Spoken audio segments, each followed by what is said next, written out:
He does a pretty backwards on how to play. Today we're looking at how to play this game called Kaiser, which is apparently pretty popular here in this part of my country, here in Canada, in the prairie region, especially in the province of Saskatchewan.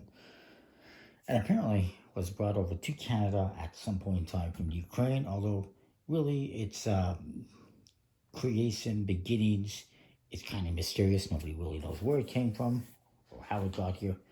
It just did. Kaiser, of course, means emperor in German. This is a new printing. It's been out of print for 30 or more years. Originally, it was printed by International Playing Card Company back in the 80s. And yeah, it's a 32 card deck that you get, plus an ad card. You can check out more at kaisergame.com. You can even play it online if you want to try it before you buy it. This is a trick-taking game, pretty simple, straightforward, with a little bit of a twist.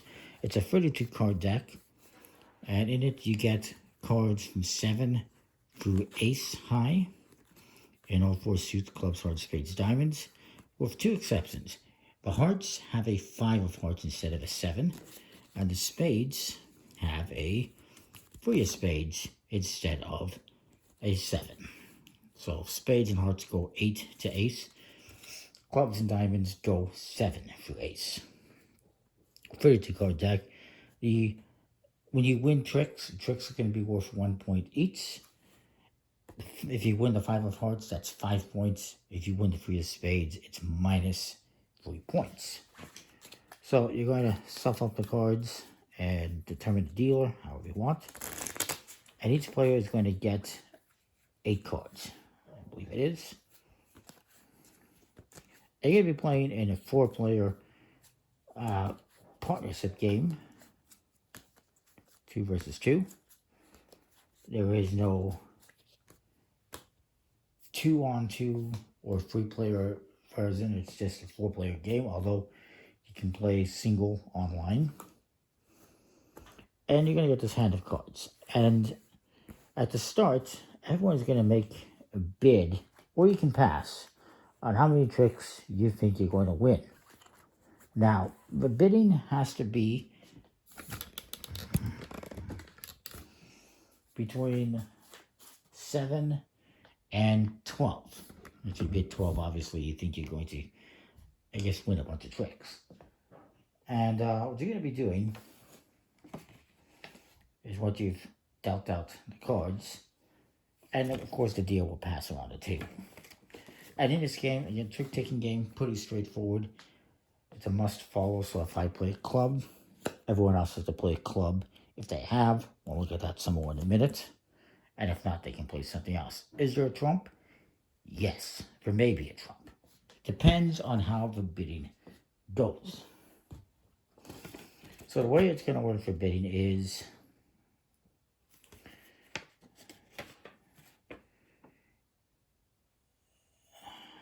like I said, you're going to be bidding anywhere from 7 to 12. There is a variant where you can bid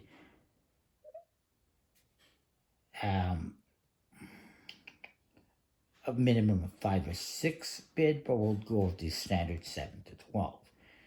And you're going to look at your hand and say, you know what, yeah, I think I could do. Well, we'll start with the player to the left of the dealer. And they're going to say, you know what, they're going to say 7. And then my partner over here, he says, I think we can do 8. And then this guy over here says, you know what, I'll say 9. And then he comes to me, and I say, you know what, 10. Now, the other thing, too, is you're going to say, you can bid, just like I did, or you can bid and say 10, no trump. If you bid no trump, incidentally, you actually trump a trump bid. So if this guy bids 7, and my partner says 8, no trump. Well, let's just say, okay, I'll just say, so this guy says 7. My partner can say 7, no trump. And that is actually a bigger bid than just a 7 with a trump. And then this guy, maybe he says 8, and I say, let's say I say 9. And obviously we're going to have a trump. Now, if you win the bid, and it's not specified that it's no trump, like I won the bid, I can name a trump, so maybe I say clubs is trump, or hearts, perhaps, whichever one I want. Let's say hearts. is trump. And then you're going to go about the trick taking as you normally would. Now you can pass on bidding if you want. If you're not sure or if you don't have a very good hand, you can pass. And everyone will have the opportunity to make a bid or pass. It only goes once around the table. Now, if it goes around the table and everyone has passed, the dealer must then make a minimum bid, whether he wants to or not.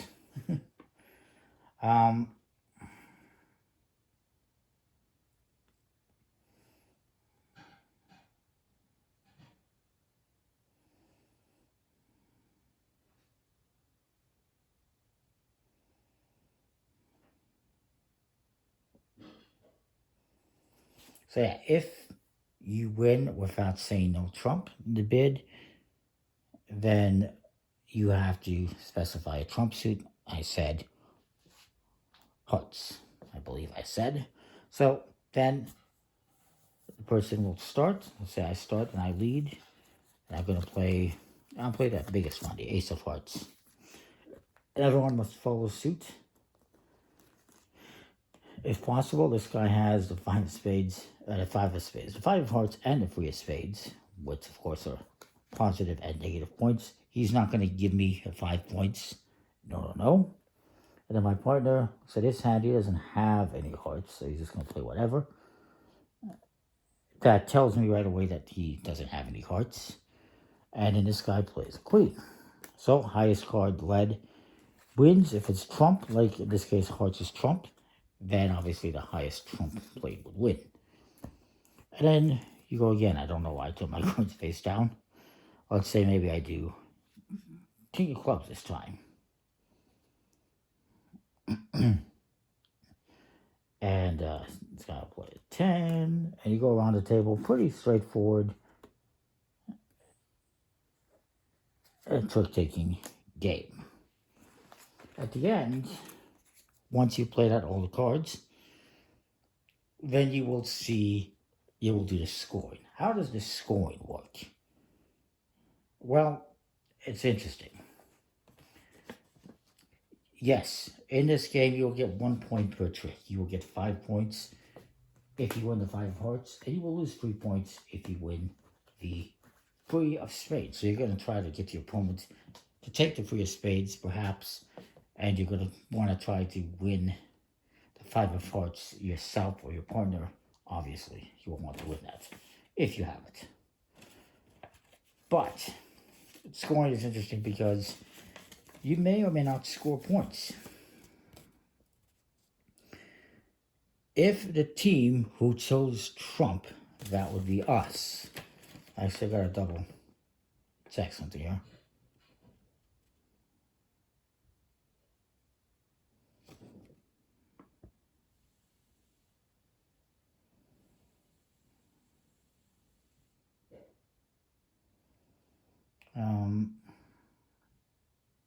Sorry, I apologize. Let me just look at something very quickly.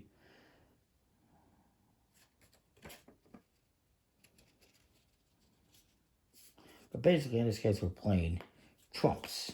So in this case,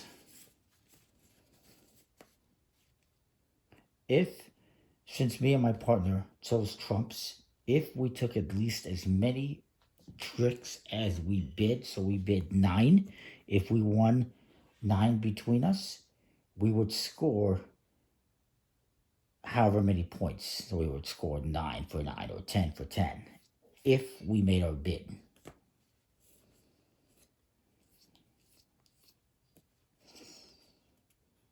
And you add that to the score. However, if we took less than what we bid, let's say we bid 9 and we only got 5, we would then subtract that from our score. So we would lose 5 points if we only got 5 and we bid 9. Hopefully that will make sense.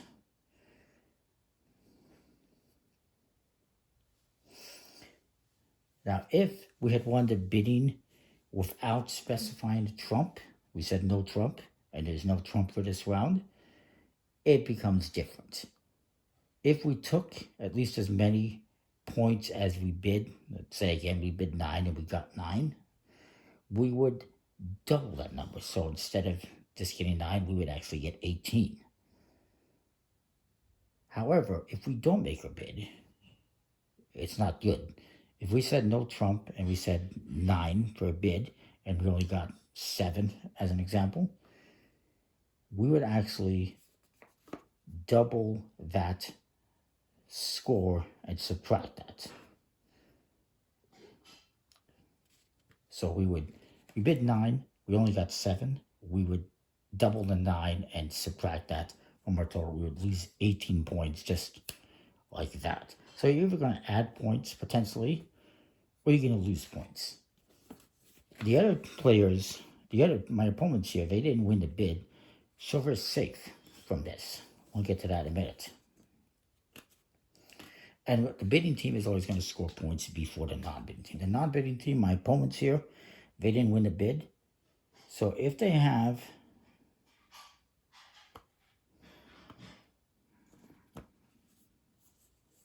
a cumulative score of less than 47, they simply score the points that they took, no matter how many, no matter if we won the bid or not. So if they won 6 tricks between themselves, they would get 6 points.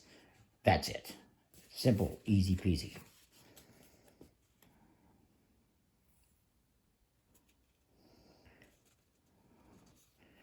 If they, and yes, it is possible for them to have negative points. If they took the 3 of spades and they had less than 3 tricks, let's say they only won 2 tricks, but they took the 3 of spades, then their score, the cumulative score, will go down.